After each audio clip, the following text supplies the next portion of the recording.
all human beings have the same, more or less the same problem. No, I haven't understood that.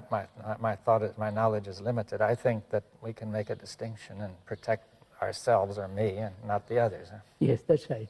But in the very act of doing that, I create instability. Right? Yeah, that's right. You create insecurity. Insecurity. So, if we see that, not merely intellectually or verbally, but actually feel it, that we are the rest of humanity, then the responsibility becomes immense. Yes, well, how can you do anything about that responsibility? Then either contribute to the whole mess or keep out of it. That is, not to be at peace, to have order in oneself. Well, I didn't. I'll come to that. I'm going to talk. Yes, you see, let's come, you see, I think we've touched on an important point, that we say the whole of humanity, of mankind, is one. Yes. And therefore, to create division there is destructive. Dangerous. Yes. Now, whereas to create division between me and the table is not dangerous, because in some sense we are not one, though. Me and the trees. That's only in some very general sense that we are one. But yes. now, mankind doesn't realize that it is all one. I think we've, you see. Why? Well, Why? let's go into that. You see, I think we've been going, that this is a crucial point, that it's clear it doesn't, because there's so many divisions, and not only in nations and religions, but from one person to another. I know. Why is there this division? There, first of all, is the feeling, at least in the modern era, that every human being is an individual, right? This may not have been so strong in the past. That's what I question. I question altogether whether we are individuals. Yes, well, that's a big question, because... Yeah, of course. We said just now, the consciousness, which is me, is similar to the rest of mankind. They all suffer.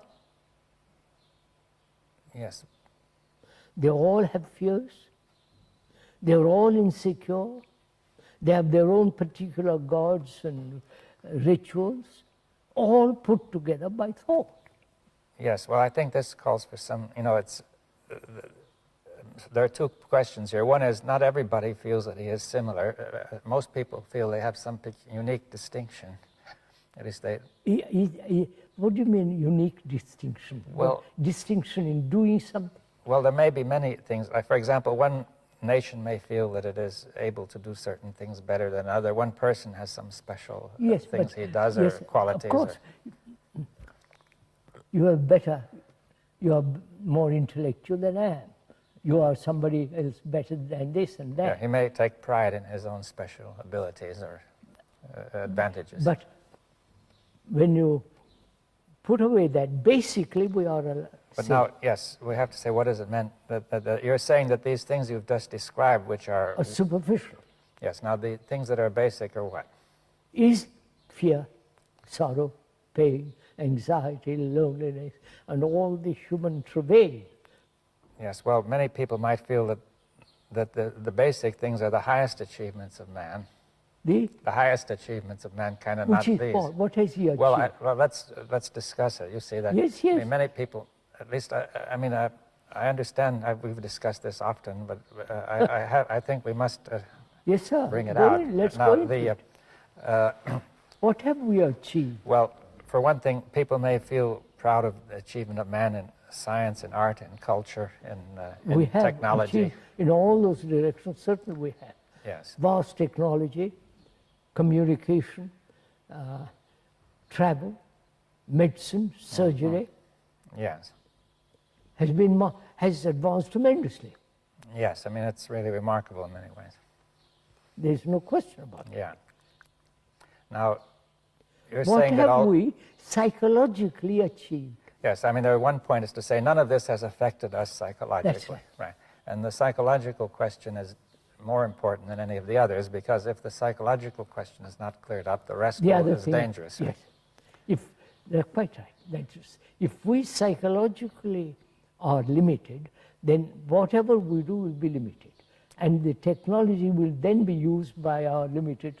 Yes, the master is this limited psyche and not the rational thought Sane, of, rational structure of technology. Right? And in fact, technology then becomes a dangerous instrument. Now, so that is one point, that the psyche is at the core of it all.